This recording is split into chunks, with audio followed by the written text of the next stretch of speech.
Narito ang iyong pang-araw-araw na horoscope para sa Scorpio para sa araw ng March 5, 2026.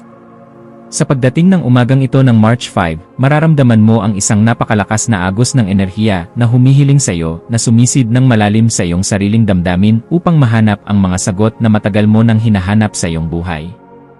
Ang mga planeta ay nagbibigay sa iyo ng isang pambihirang talas ng pakiramdam na magpapahintulot sa iyo na makita ang katotohanan sa likod ng mga maskara ng mga tao sa iyong paligid. Kaya naman ang iyong bawat hakbang ay magiging puno ng sapat na katuwiran at pag-ingat.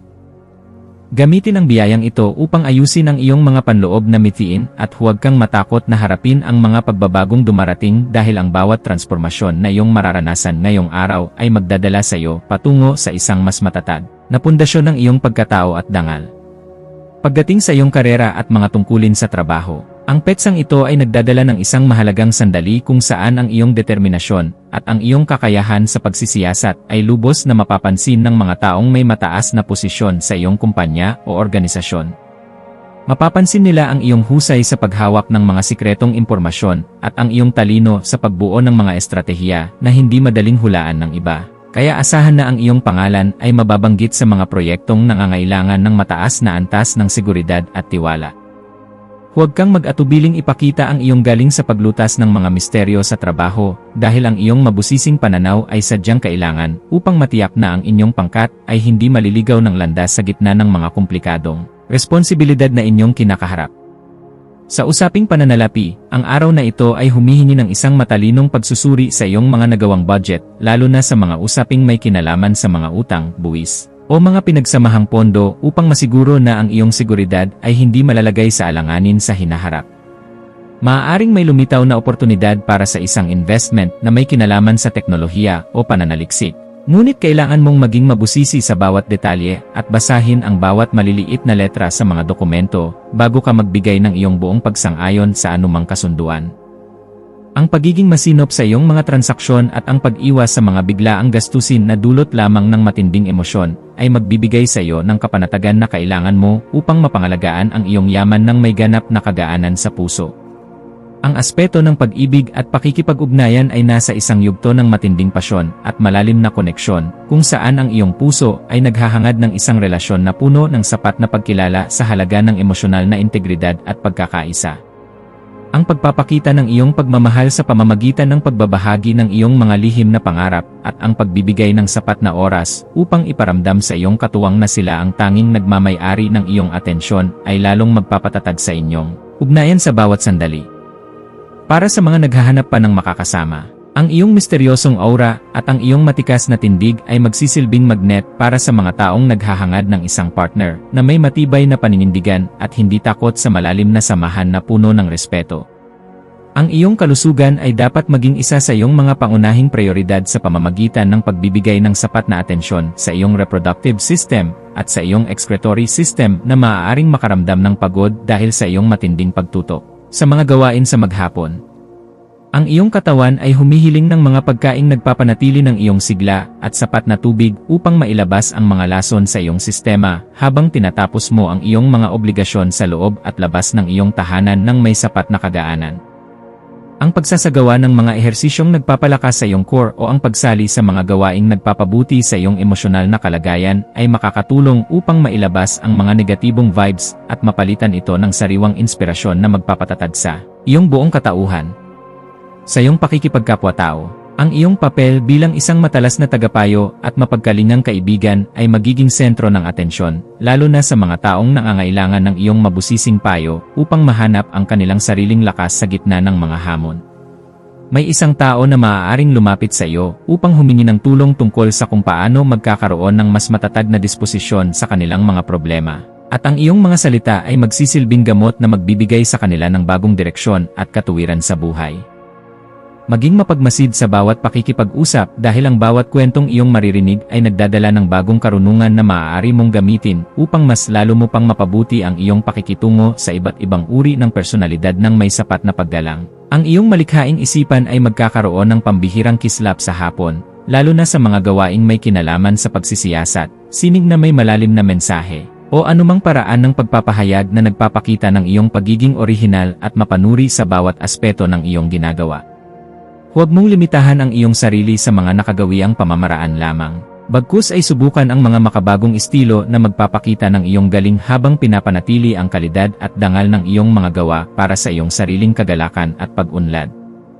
Ang pagbuo ng isang bagay na may layuning magbigay ng kalinawan at inspirasyon sa marami ay nagbibigay sa iyo ng ganap na tagumpay na sadyang napakahalaga para sa iyong emosyonal na pag-unlad bilang isang mahusay na tao.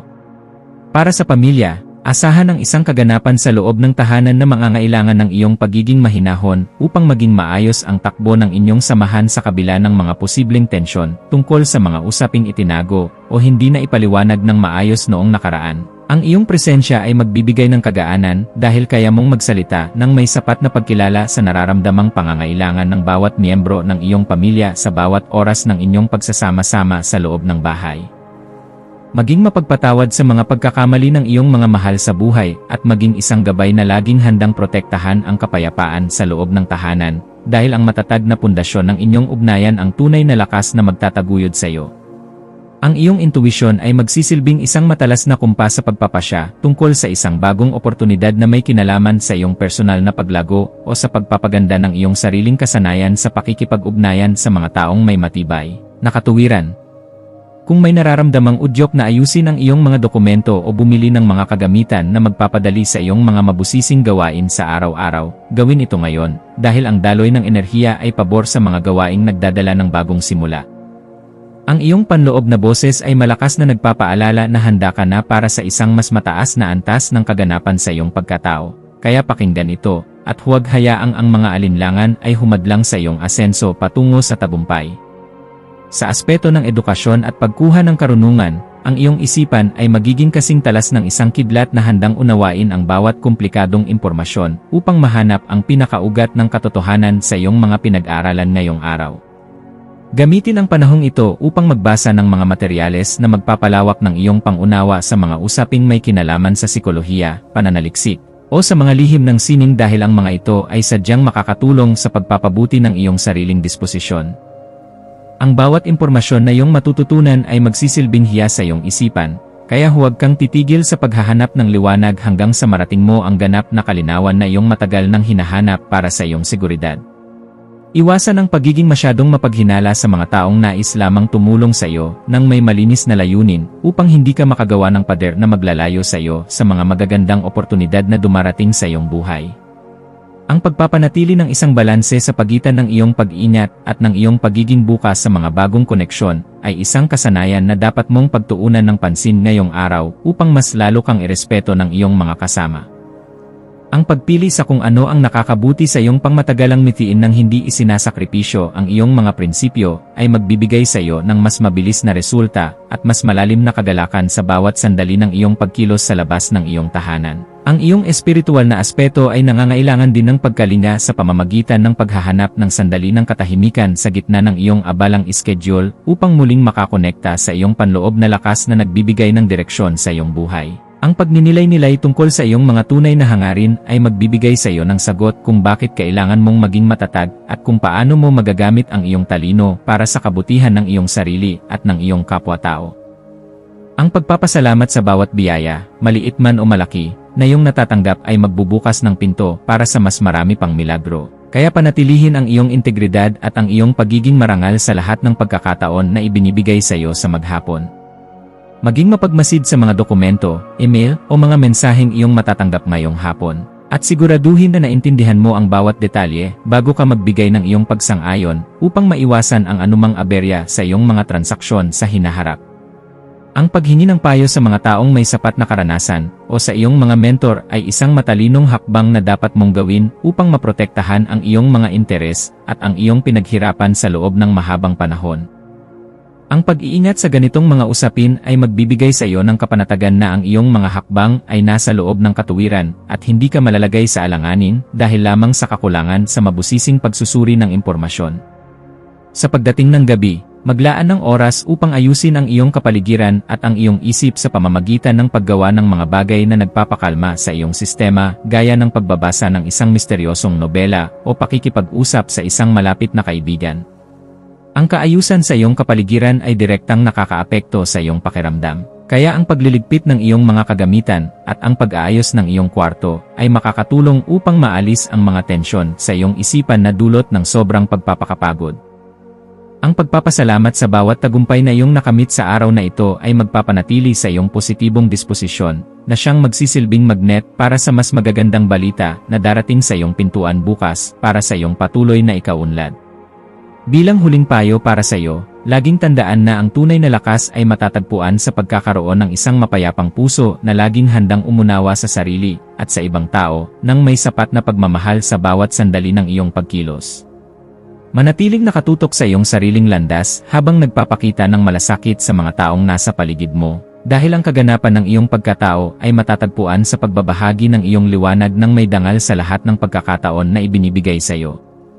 Hayaang ang liwanag ng karunungan ang maging gabay mo sa pagtahak sa daan ng iyong mga adhikain, at maniwala ka na sa bawat pagsusumikap mo na magpakita ng kabutihan, mayroong magandang bukas na naghihintay para sa iyo.